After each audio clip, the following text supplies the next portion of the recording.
जिल्ह्यातील 23 वाळू घाटांचा लिलाव यापूर्वीच जाहीर करण्यात आला आहे।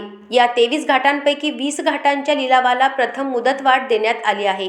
या 20 घाटांच्या ई-लिलावाच्या वेळापत्रकात बदल करण्यात आला असून शुद्धीपत्रक निर्गमित करण्यात आले आहे।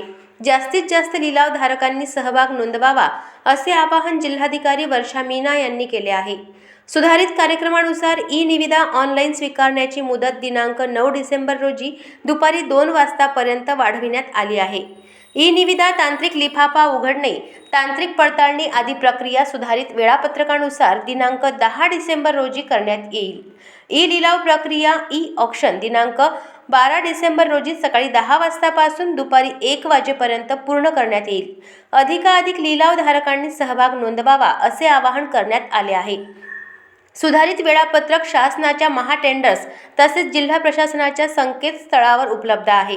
मूर्तिजापूर तालुक्यातील लाखपुरी 2, वीरवाडा दापुरा 2, कोळसरा 1, खापरवाडा 1, खापरवाडा 2, खैरी, दुर्गवाडा, लोणसना, सांगवामेळ, सांगवी, बपोरी, पिंगळा, दापुरा या घाटांचा समावेश आहे।